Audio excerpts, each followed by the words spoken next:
Welcome back to the show. Now we're getting to our review of The Killer, and we're joined by a special guest once again, Trenton Morales, a good friend of the show. If you listen to the show, you know he's going to be on any important movie review. Thank you so much for being on, man. Hey, what's going on, y'all? Good to be here. Yeah, man, absolutely. To start with the overview, this is a 2023 action thriller film directed by David Fincher from a screenplay by Andrew Kevin Walker. It's based on the French graphic novel series The Killer, written by Alexis Nolan. It stars Michael Fasbender, Arliss Howard, Charles Parnell, and Tilda Swinton. Its plot follows the assassin who gets embroiled in an international manhunt after a hit goes wrong. It also has an 86% rating on Rotten Tomatoes. And to start off on this, because obviously this is a film that everybody's talking about, it's got a lot of attention centered on it. What were kind of your initial thoughts on a film that was, obviously stylish and engaging, but also to me a really good match for Michael Fassbender? See, what's funny is that well, here's the deal. Anytime David Fincher's involved with something, I'm there. I'm I'm game. in. I've respected his stuff for a long time now. I really kind of got into his stuff whenever he did Mindhunter. That was a crazy series. Netflix, bring it back. Y'all should do right. Give us justice to bring it back. But watched Mindhunter and loved it. And and a lot of the things I've kind of seen him do as well too, like the case of Benjamin Button, Seven, just on and on. I mean, he's put out some really great films, and definitely films that kind of like follow into this, like I have Scorsese and Nolan, all these guys that kind of have their niche and things they really kind of lean on, and Fincher's the same way. So whenever I saw that he was doing it in the movie, to be clear, I didn't even I think I read like maybe like a little blurb about it. It's like I don't want to watch a trailer, nothing. I'm just there. Yeah, Whenever it drops, I'm I don't watching. have to see. I don't have to see a trailer. Yeah, I'm there. So yes, I was really intrigued by it. And I can share this a little more whenever we get into our like actual review. But like was completely like I guess I went into one idea of what I was going to expect, and it was not what I expected it to be at all, and not in a bad way. Yeah. But I guess because of like what like Seven is, what different movies like that are, it's like was the killer the way you kind of like mysterious kind of character Michael Fassbender's playing. It's like is this going to be like a serial killer thing? It's like well, it wasn't that at all. At all. So, but yeah, but I was super excited for it. Yeah, I'm glad that Fincher is still kind of like in the game and doing what he's doing, and kind of like just putting out good product. Definitely. And now get into kind of our first topic from 1 to 4 stars. What would you give it? I would go with a 3 because this was, a very suave and cold-blooded type of escapism Mm-hmm. film. It still has wit and unpredictability. Um, finding finding the balance between story and style was the issue because Yeah, the majority of this film I really liked. I think to me they didn't land the plane on the ending. The ending to me felt very, very empty, and I was just kind of like, what did I just watch? It just didn't feel a complete like David Fincher ending that we usually get. Um, but still an overall good film. To you, from 1 to 4 stars, what would you give it? yeah. I think a 3. I would say probably depending on kind of how I feel, like 2.5 to 3 are probably where I land on that. Like it. It will go down as one of the probably the most beautifully stylistically imagined films of Oh the year. yes, yeah, I mean, just the way it was shot, the way it was kind of presented, all that kind of stuff, right? But you're right. It's like it it felt like it was trying to be John Wick without the body count, yeah. right? And I mean, because I think the character itself of the killer was an interesting character because like he's just very very particular in detail. I mean, again, similar to John Wick, how you kind of like thrust into his world with no kind of setup or building or anything like that. And Yeah. it's like, dude, this dude is like a legitimate hitman. Like he Oh is like, yes. got he's got a whole like warehouse dedicated to like changing out license tags and guns and all that stuff. It's like this guy is for real, right? But you're right. I think there was a piece of it was just like it just like the ending felt a little too rushed. Like I think it was like, oh wait, this is it. He just like They didn't ease into it. They just kind of right. like, oh, like let's just get through it. And I'm like, Mhm. David Fincher usually has like a eased process of like, hey, this is how we're gonna bring it together. Because I'm just Yeah. spoiled with it with his endings like Seven, Fight Club. I mean, I'm just like there's endings where he's just like he's meeting the Hmm. mark. But this Yeah. one, it just felt like let's just rush, put the give the it's almost like when you're turning an assignment in back in college days, but where it's not really your best. You're just like, okay, like let Right. me just turn it in to get it done. That's almost Oh, how this ending felt like. yeah. So yeah, at the end of the day, so I'm rolling with that 2.5 to 3. Yeah, and honestly, like what gives it that 3 for me is going to be like like just the you know just the different way they kind of shot the film. Kind of how dark and moody it is, but also like just this like you know this thing where so for those of you who are listening on podcasts, I'm pulling my AirPods out right now. So like if I pull it out, it's like it's like Yeah. but just this world where like you're kind of trapped into his mind and you hear what he's hearing, you hear his thoughts, but once it cuts outside of him, it's just like there's nothing else going on. So you just kind of like I was like, I'm intrigued because I think he's like losing his mind. He's losing kind of the cool that makes him what he is as a killer, right? To the point that again, kind of the classic trope. Yes. You mess up on a job, they go after the people that you care about the most, and then he goes on a revenge tour. It was basically it was like a watered down Man on Fire. That's what it was, Yes, right? that's Yeah, really what I yeah. was trying to think about. Like, what is this film like? Because I Mhm. know I've seen this film before, but I've seen it done better. And I Yes. mean, Man on Fire is the perfect Yeah, example of that. it is a watered down Man on Fire. Whereas like there's no true. I mean, yeah, I mean he did sacrifice. I guess like I mean the whole thing of like traveling back and forth and all these different places. But I mean like Denzel obviously sacrificed his life for Peanut in that movie, Yeah, right? there was a So human connection with that movie. yes, Like, you actually, hmm I think, I think another thing, the lack of human connection in this film is just like something that's harder to really like. hmm We even talk about John Wick. I mean, like, there's a dog. I mean, there's something there. There's something there that you can tie into it. With this guy is just like literally just isolated. There's Yeah, nobody. Yeah. he's isolated. I mean, and that's why I think whenever initially kind of like read the blurb for it and saw a little bit like little pictures and kind of even like the promotional for it, the way that it's like viewed, it's like, oh, he's a serial killer. It's like, and even how the movie starts, you think that he is a serial killer. Yeah. He's almost like a prey. I mean, you think he's a prey watching for the person he's going to take out next, right? Yes. And you're like, oh man, this dude's dark. I mean, he's methodical. He's got, you know, watches set, all that kind of stuff, right? Hmm. And it's like, oh no, he's actually just a hitman. So, Yeah. so yes, it definitely the human, even like the piece of like, wait, this dude is married. Like, why? I mean, it doesn't make sense for his It character doesn't to be even. married, Yeah. right? But anyway, yeah, I mean, when it mattered the most, it did its job. But it's definitely a piece that was like that was good. I'm probably never going to watch it again. So, but yeah. Yeah. It's exact way I felt overall. And now Mhm, kind of getting to kind of like what stood out the most in the killer's role.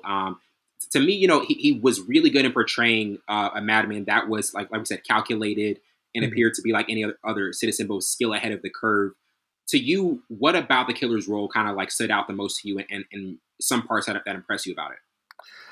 Yeah. I think I think you kind of hit the nail on the head. We alluded to it a little bit earlier. Just kind of this methodical nature about who he was, and I mean, just like again, the consistent repeating of the phrases. Um, you know, like empathy is your enemy, right? Like Right. stick to the plan. I mean, you just recognize that he is so rigid and like I guess in following the rules that he knows that if he falls outside of those lines, if he doesn't do what he needs to do, that ultimately he's going to fail in Oh what's yeah. going on, right? Mm. So, and I think that above all, it just really kind of speaks to kind of this nature of like, oh, this was really an individual who was beginning to lose their sense of reality and Mm. beginning to like whether it was being sleep deprived, whether it was Yeah. not eating or whatever. And I think it just like the consistent like having to keep up with the different personas that he had, which was funny. I don't know if you So noticed many or not, different but ones. So many yeah. So different so, personas. so every name he used was the name of a TV show character. Like every name he used was a different like character. Oh. So like he's having like to keep up with every like thing that he is doing and to the Yeah. point where it's like he can't even go to sleep on a plane without somebody being worried about, does somebody recognize me, Hmm. right? So yeah, it just, I mean, you just see a man on the brink of like losing his mind, and knowing that, hey, at some point there probably is no coming back from this if I don't get Oh out of no. this. Absolutely. And now, kind of getting into most memorable scenes, I had the Hmm. killer's first kill scene, also the killer versus Brood, the opening scene, the killer going to Dolores and kills Hodges. The killer meets the expert, and then finally the killer's last conversation with the client. The killer versus the Brute scene, It was that whole intense. chase. Oh my goodness, bro! Yeah, Talk about a scene where I was like, just "This is peak. This is like a yeah. peak scene." That was the one. The whole camera like movement of like Yes, how it was like they were moving faster and the camera was trying to catch up to them. Like you just kind of feel like, oh, like this is a really trippy scene how they filmed that. that was an adrenaline Um, rush. Oh yeah, my goodness. yeah, it was definitely kind of the highlight of that moment. Yeah, for me, like the scene when when it's revealed where he's holed up at in the first part of the movie, that he's holed up Yeah. in an abandoned WeWorks building. So like if you know, for those who may be listening who don't know what WeWorks is, so WeWorks is like a an office rental company is basically what it is, right? So they build up these offices and then people can rent them in order to have workspace, all that kind of stuff, right? Well, in the last few years, the guy who started WeWork got into a lot of trouble because basically he was like, you know, burning through all this like the cash that the company was earning. I mean, basically, there's documentaries about it out there. Basically, the dude was like really shady, but like he was like this like really influential kind of like happy-go-lucky person, kind of bring people in, really inspire them, and then it's like Yeah. stab them in the back on the way, right? So we're at the point where like, you know, even though they're still, you know, they're still a functioning company, but like all of these like places that they kind of like built out and kind of like, you know, built up are like, some of them are just kind of sitting empty now and Mm. abandoned. There's no work going there at all. So like whenever I saw that, I was like, oh, that's a funny tip, I think, from David Fincher, of like just kind of like a tip of like, you know, towards like culture of like, you Yes. know, there's something hollow and dead going on inside of here. And of course, what's hollow and what's dying inside of this is the killer. So Yeah. it is a piece of his life that is like being hollow. He's becoming like just a hollow individual with no sense of like life or anything like that, right? So yes, that moment stood to me just like kind of like, oh, that's really funny that he Yeah. would kind of like, you know, like show his hand with that. Um, but then, but definitely the scene with the brute, the moment with the expert was really like really kind of solemn. Of like, you know, she's just trying to bid her time until he Mm. kills her, right? Yeah. And even the reveal of like she trips on the steps, like, can you help a woman out? And he just goes ahead and takes her out, and he reveals, oh, she was ready to pull a knife out on him. So again, just like Mm. not trusting Not trust anybody. anyone. Like he said, do not Right. trust anybody. Don't veer from the plan. That's right. Yeah, don't divert from the plan. Empathy is your enemy, right? Yeah. Even the scene with the lawyer in New Orleans. I mean, just really, really intense. And again, it's like this is kind of where I wish like maybe if it's fleshed out a little more. And again, I never read the graphic novel for us, so I've never interacted with the character at all. But I wonder if like, the graphic novel lends more credence to like understanding who this person is, right? Yeah. I mean, obviously, every person that encounters him knows who he is. Oh yeah. But there's a piece of it too. Is also like, man, like if they just like gave a little more detail, That's the this might thing. It was push it. missing Yeah, it detail. might just push it over the edge just a little bit, right? Yeah. So close. Yeah. It was one of those movies that were just so close to like Hmm. me and Savon always talk about the time about those movies that we give 3 stars, but they were just so close to like taking that next step. But that detail, that thought, and David Fincher obviously thinks out his movies, but I just think there were some For aspects of sure. it that weren't fleshed out as well. And I'll get into most memorable quotes. I had Paris awakens unlike any other city slowly. Also consider yourself lucky if our paths never cross. I am what I am. I'm not exceptional. I'm just a part. Also, I've come to realize that when the moment that it's time to act is not when risk is greatest. Obviously, also empathy is your enemy, as you've mentioned. Hmm. To you, what were some of the quotes on here or involved in the movie that you kind of thought were some of the standouts? Yeah, I mean, this quote that stuck to me was of those who like to put their faith in the inherent goodness of mankind. I have to ask, based on what exactly? Oh Right. I mean, yes, yeah. yes, I that mean, was such a good quote. just like again, this is where if there was one thing that probably like helped drive the movie forward, it was just being into the thoughts of the killer himself, right? Of like what he's thinking, kind of what he's going through. It helps really kind of like move the piece forward, right? And I think you just mentioned this, but like stick to your plan, anticipate, don't improvise, trust no one, never yield an advantage, fight only the battle you're paid to fight, right? Again, just stay inside of the kind of like the game that he's playing, right? He knows that if he goes outside of that, then ultimately he could end up in a place where he ends up dead. And you saw that with the Yes, brute, right? Just I mean, he anticipated the dog, but he did not anticipate the dog waking up, right? yeah, And that part was like, oh my dude, when that dog goodness. came running through that door, I said, "Dear God, this is crazy." So, but anticipating that, hey, I'm probably going to have to like burn this house down, and which is what he did, right? So, just staying in the game, trusting no one. Yeah, but that first line though about what proof do you have that there's goodness in him, Absolutely. especially coming from a guy who's like seen the worst of humanity. Yes. Yeah, Yeah, absolutely. Another thing I wanted to get to before our next topic, we've seen so many different directors recently. Obviously, Martin Scorsese with The Irishman on Netflix. Now David Fincher with this movie on Netflix, and just kind of how the streaming, watching movies has changed.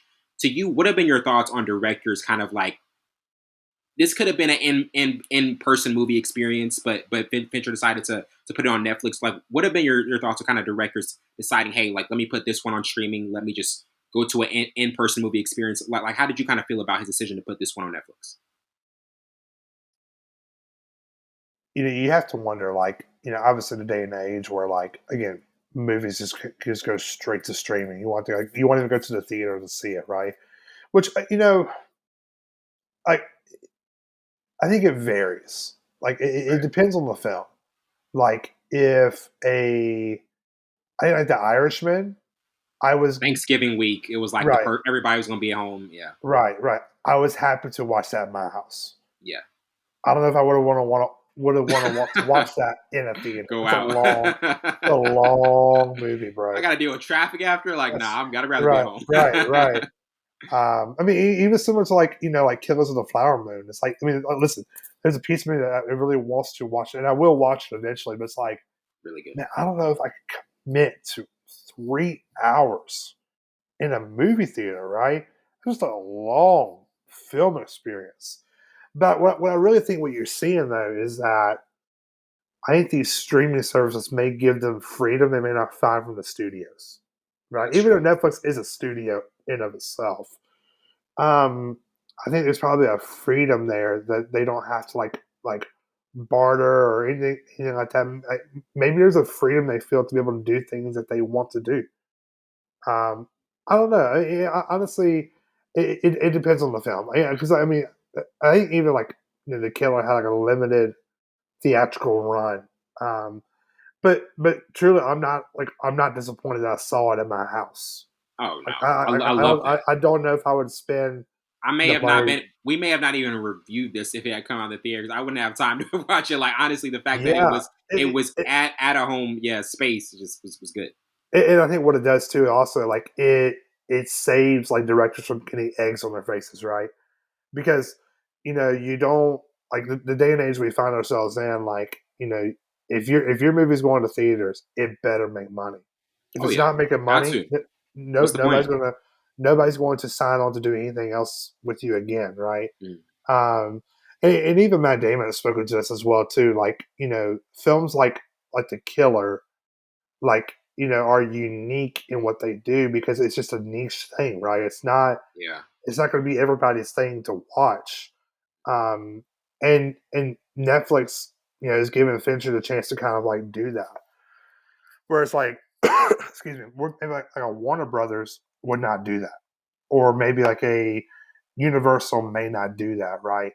Um, So I mean, I don't know. Yeah, for me, it just really depends. It comes down to the film itself and what it is. Like, I mean, you've heard like I said, like Christopher Nolan. He would never Oh, be he's in a not place doing that. where his films would go straight to streaming. No, he's never doing that. Um, Scorsese. I mean, outside of The Irishman, right? It's never going straight to streaming. No. They value the in person Exactly experience too right much. They really are the traditionalists. Like even a for Quentin sure. Tarantino. Quentin Tarantino's last film, he's approaching his 10th film, which he said his last one. It's not going to be on streaming. He wants you to Hmm. come out. That's just the way he operates. So there's a certain sect of those guys that they're not doing Yeah, and I think too, like and it's also part of the public's like making time to go see these movies. These kind of like not necessarily far out there, but just these different movies, right? that. Like Yeah. we spent the better part 10 to 15 years where all of our movie going experience was built around Marvel, right? Was built around Hmm. Star Exactly. Wars, was built around DC, whatever big like sci-fi feature was coming out. That's what we went and saw in theaters, right? Yeah. So and there's a piece of it too. It's like, hey, like if you want to see good films, like get into the big screen, then go support them when they come out as well. Don't just wait for it to hit on streaming. Like actually go get out and go see it. So, Mhm. Definitely. And I'll get into our next topic, kind of like what did you like the most about the storyline? To me, the unpredictability of it, I thought was a mhm. strong part. The wit in it, I think a lot of David Fincher films are going to have wit. This one may have not had the same maximum amount of wit as other ones, but I still think it had elements of that placed into it. To you, kind of like what particular element of this storyline did you like the most? Yeah, I think I agree with you. I think the unpredictable nature of it, like it. Like there was like honestly, I didn't know how this was going to end. Like even when he like showed Me up either. at even when he showed up at his house, I'm like, okay. So because I mean, when he showed up at the house, I thought it was like a safe. It was like a safe house, right? Oh, Yeah, it's a place where I can come. I can kind of lay low. It's like, oh, he has a wife. I was like, okay, that's interesting. And then it goes from like doing jobs to like almost like a revenge tour. Like let's go exactly. take out these guys who like hurt what's supposed to be sacred to me, right? So yeah, because I fully expected him to end up dead. Just That's what I was really, expecting too. I didn't think he just was gonna just be right, in some right. tropical place, just having a cup of coffee with his girl. Exactly. I was like, I didn't expect that to be the ending. No, not at all. But yeah, to see that was like okay, well, yeah, that's cool. And again, it just kind of goes back to what we were saying, like just the way this film kind of like just like rushed through it, and it's like kind of like Yeah, came to like I mean, landed the plane so quickly. Like, but the thing is, like, it was also like I mean, even at that point, wasn't it over 2 hours? Like when it ended, so it's like I mean, do you want to add like another like 20 to 30 minutes of this film? I mean, I would say it, the duration of it ended when it needed to end. If yeah, it's this was another 30 minutes, it would have been like, okay, this is getting like a little taxing yeah, for it's me to. right, exactly. And I think this is I think I mentioned about Kills of the Flower Moon and the Irishman. Like like I'm all about artistic expression, right? Like, people like spending whatever amount of time they want on a film, right? I mean, and before we jumped on this recording, we're talking about Andre 3000 releasing Yeah, a solo album, right? And I think it's going to be 86 minutes long. I'm like, 86 minutes? Like, this is you want to going to be talk a hook. about you want to talk about your expectations for that album too? Because I mean, we might as well because like that's obviously a big moment. Like, Yeah. what did you think about his artistic? Because I watched that GQ interview earlier today. Mhm. Like, he's obviously been just part of a legendary group like Outkast. Everybody's been like, okay, can we have that solo rap album? He goes into a different lane, and it's Yeah. going to be interesting to see how he just kind of puts it all together. Hmm. Yeah. So for me, okay, eh, um, for the sake of keeping the show on track, this is the unpredictable nature of what we're going to get, right? Yeah, you don't Like expect it. you're right. I mean, you for the better part of 15 to 20 years, Outkast dominated hip hop. It was so they were so ahead of their time. I mean, if you go back and listen to, you know, I mean, Speaker Box is fine, but the Love Below, like Oh kind of yes, like his true solo album. that's I kind of mean, his solo album if yeah, you it really really look at is. it. It Like that's really the one. is. It just really just it was just so ahead of its time, man. The way he was like telling stories, the way he's kind of navigating through it. Like you go hear "Hey Ya" in the context of the album, and it's like, oh, I get it. I get what he's trying to do here, right? So, and then he just disappears, man. And just kind of like goes into obscurity. And yeah, I've heard interviews with him and Rick Rubin in the past where he's talking about like fame just isn't for him. That lifestyle of like chasing hip hop goat status, all that stuff is just not for him. And there's a piece of me that like as an individual, as a human, I look at that and say, good for you, man. Good for Yeah, you respect. Yeah. that you would put yourself ahead of like anything that we want as fans, right? And I Because think we can that honestly, like, we gotta be, we can be very selfish as fans. Like for we sure. can be we like I like when I got that notification earlier in the week that he was dropping a solo album, I was like, man, this is a flute album was not what I was wanting. But when I the more I thought about it, I was like, man, that's he's being true to himself. That's the Yeah, true essence of who he is as a person. yeah, because he is an artistic express. Like he's going to be artistic in his expression of what he does and all that stuff. And I think we should just be happy with the fact that he's able to do it. You know, like how many stories have we seen with people who have a trajectory of like Andre 3000 and Big Boy, where a group, quote unquote, breaks up, which I know Outkast didn't break up. It's kind of like just took a long term hiatus, right? Like where something like that happens, and then you look up and like that individual's dead, right? Yeah, Drug overdose or suicide, whatever you can think about, you could throw it. I mean, just the story of like rock and hip hop and everything that's happened to celebrities over the years. Um, where like for some reason they get trapped into the world, and then they're gone, and then all these things that we long for them are no longer accessible to us, right? So the fact that he's still here, the fact that he is like able to kind of like shun whatever that is, right? yes. The beast of notoriety and the beast of like, hey, you know, um, of like He was even give me like more, right? yeah, he Give was me even like more. saying to his manager, like, he's like, do I even a couple weeks before this album dropped, he was like, do I even want to go out again? Do I want to do press? Do I want to do all these things? He's like, I at least owe an explanation for why I'm doing what I'm doing for this album. Like, Yeah, just he could have just dropped. He could have just dropped at midnight, no interview, no nothing, just been Andre. But he was like, no, I'm gonna say at least give you a 30-minute segment of why I actually did what I did. yeah. And at the end of the day, man, nostalgia is such a powerful drug, right? It is. Because nostalgia makes you comfortable. It makes you like feel at home. Like you don't have to like go outside of your comfort zone in order to kind of experience nostalgia, right? You can just sit, especially with these things now.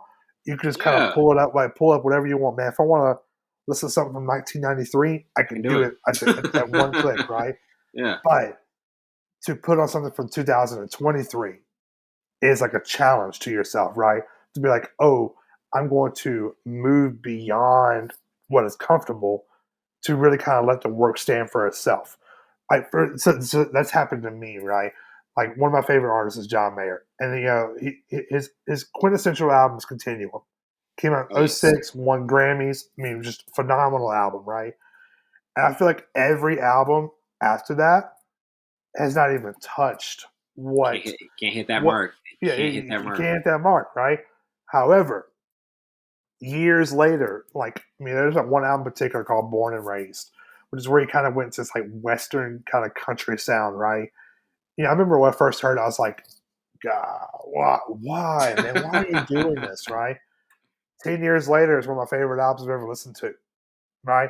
So sometimes you just gotta let the music stand and Gotta let let the it art age. Music. You stand. gotta let music Right. age. You gotta let it age. Which, if we bring it back to the killer, Yeah. man, who knows? Like, I said 10 this years from earlier. now, that's the thing we always say. Like, to get into our last topic, 10 years from now, do we still think it'll be watchable and intriguing? I don't know how watchable it'll be, but I do think people are gonna say man, like let me at least give it another shot.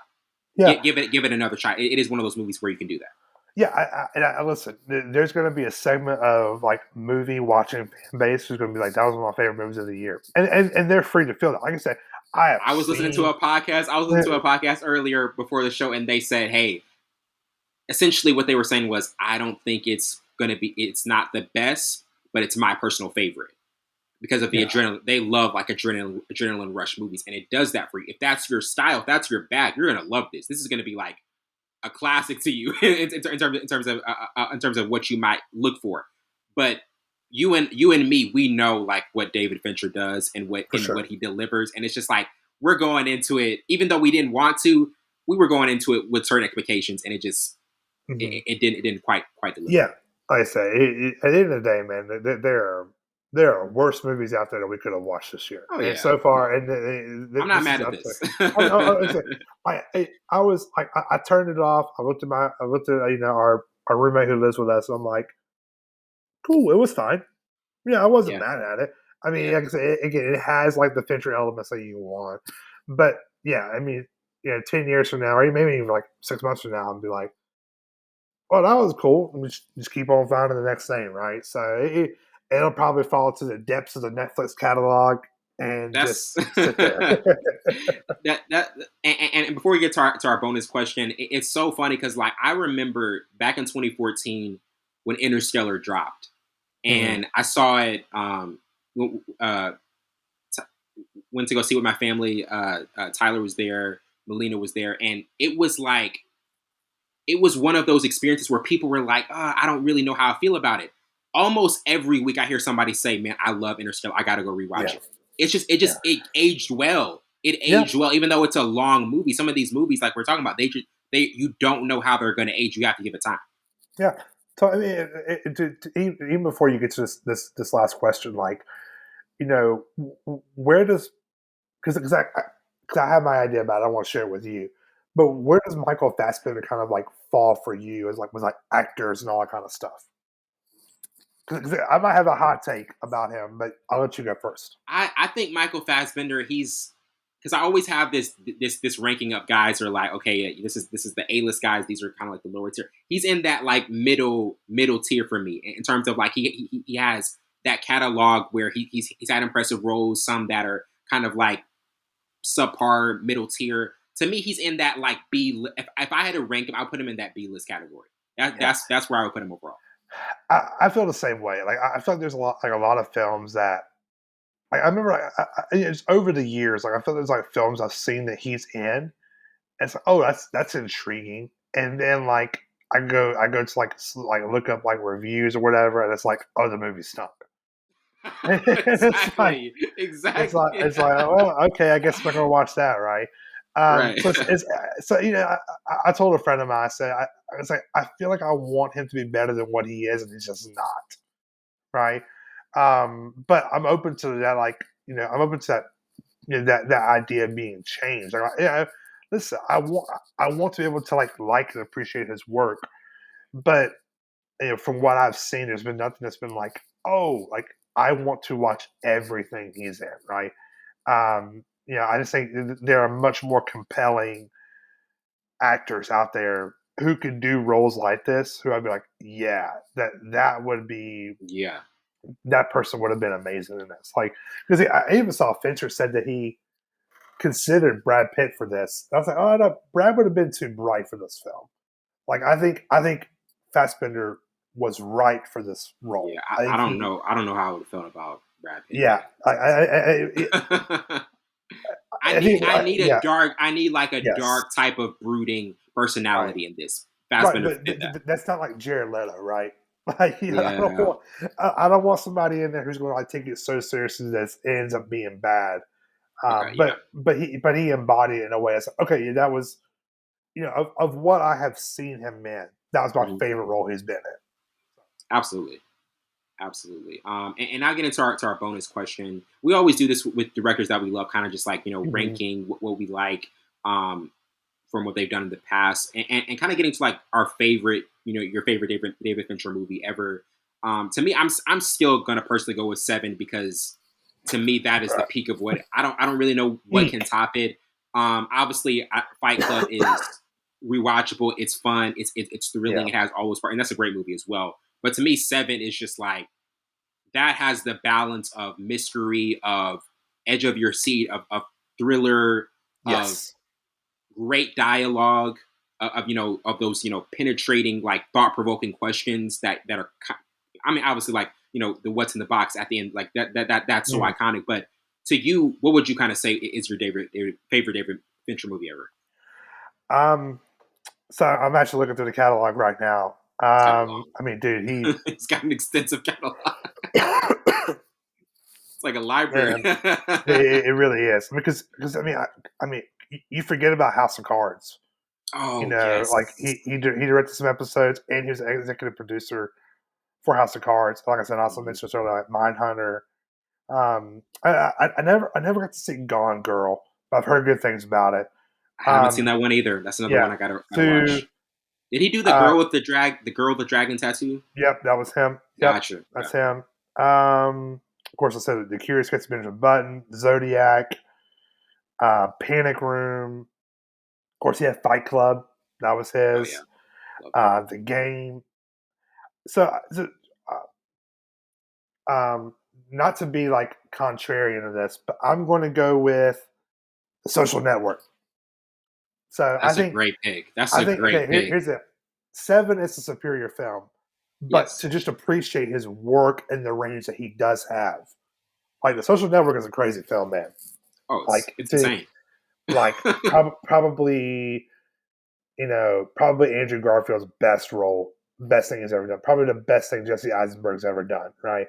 Just the way they yeah. Again, the way it's shot, the dialogue, everything about that movie was just really, really well done.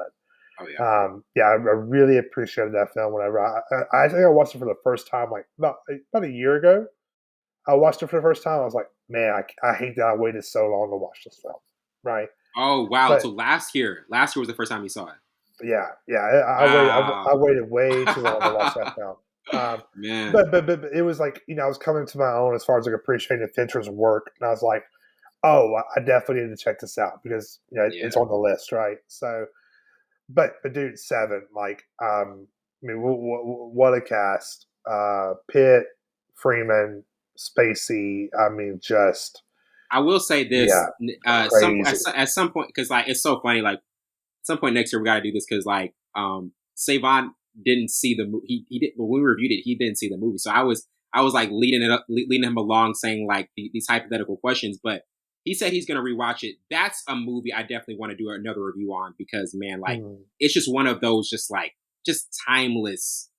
timeless classics. Man, it never gets old for me. There's certain movies I go back to. I'm like, yo, this doesn't get old. Like The Fugitive was on the other day. I'm like, it doesn't get Mm. old. You know what I mean? Just Mm. certain movies. I'm just like, it just doesn't get That's a old. classic. Like, come That's on. a classic. I didn't Absolutely. kill my wife. Yeah, I I didn't. don't care. Oh my Tommy Lee, goodness, man. baby. Oh Yeah. man, I love Well, it. Trent, it has been an absolute pleasure having you on as always, and to just thank you so much for your insights and just everything you bring when you come on these episodes. And next time, Savon, I promise you, next time Savon will not evade. He will not. I know this happens a lot. He will not evade. I promise you. Hey, hey, all you listening out there, we know Savon was just ducking because Florida lost to LSU last week. Yeah, That's what come on. happened. We Man. know. We know. He was ducking the We know, smoke. we know he's ducking it on here. So yeah, but it's always a pleasure, man. Grateful to do it. Absolutely. Well, that wraps it up for tonight. I'm your host, Wendell Burns. This has been Full Scope. See you later.